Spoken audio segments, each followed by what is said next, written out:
ऐशाल और आशर दोनों बेहद खुश होते हैं क्योंकि आज ईशान का बर्थडे होता है।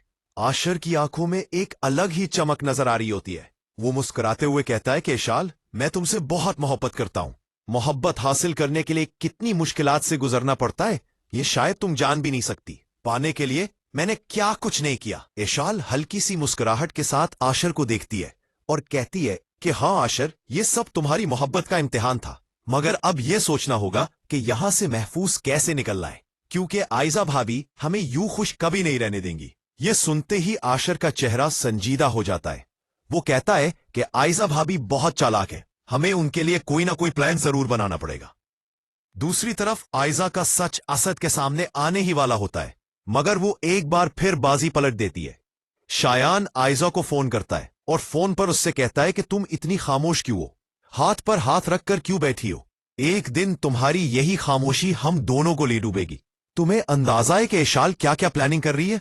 कुछ करना होगा। खामोश रहने से काम नहीं चलेगा। मैंने तुम्हारा वॉइस मैसेज भी सुन लिया है, बताओ अब क्या कर रही हो। इसी लम्हे असद आयजा के कमरे में आ जाता है।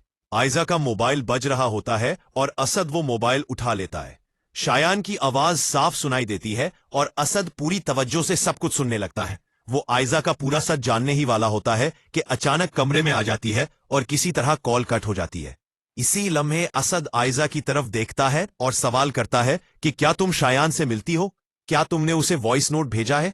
मैंने तुम्हें मना किया था कि तुम शायान से बात नहीं करोगी, फिर यह बार बार कॉल क्यों कर रहा है? तुम शायान के बारे में आखिर जानती क्या हो?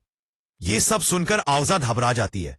उसे लगता है कि अब उसका सच सामने आने वाला है, मगर वो फौरन अपना ड्रामा शुरू कर देती है। उसकी आंखों से बड़े बड़े आंसू बहने लगते हैं। वो रोते हुए कहती है कि नहीं असद, शायान खुद मुझे कॉल कर रहा है।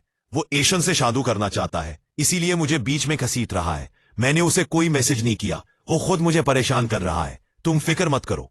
आपको लगा कि मैं अभी उसे साफ साफ मना कर दूंगी कि आइंदा मुझसे बात न करे। असद गुस्से में कहता है कि उसे रोक दो, दोबारा तुम्हें कॉल नहीं आनी चाहिए वरना बहुत बुरा होगा। इधर अनाया बहुत परेशान होती है क्योंकि रूहान अभी तक उसे लेने नहीं आया होता। इस बार अनाया अपनी मां के सामने टूट जाती है। रोते हुए कहती है कि अम्मी, क्या आपको लगता है कि रूहान मुझे लेने आएगा? कभी नहीं। आप जानती हैं कि आयजा कितनी बुरी है और आप इसका सच असद भाई को ना बताकर उनका भरोसा तोड़ रही हैं। वो आपसे कितना प्यार करते हैं। इनाया की मां गहरी सांस लेकर कहती है कि बेटा, तुम ठीक कह रही हो, मगर मैं भी एक मां हूं। मैं कभी नहीं चाहूंगी कि मेरी बेटी का घर टूटे। आयजा सब ठीक कर देगी। उसने कहा है कि वो तुम्हें इस घर में वापस जरूर लाएगी। थोड़ा वक्त रूहान को भी दो और आयजा को भी। इनाया मायूसी से कहती है कि अम्मी, आयजा कुछ नहीं करेगी। वो सिर्फ अपना इक्तदार बचाना चाहती है। वो सिर्फ अपने बारे में सोचती है, किसी और के बारे में नहीं। अब सवाल यह है कि क्या आयजा इस बार भी अपनी चाल में कामयाब हो पाएगी?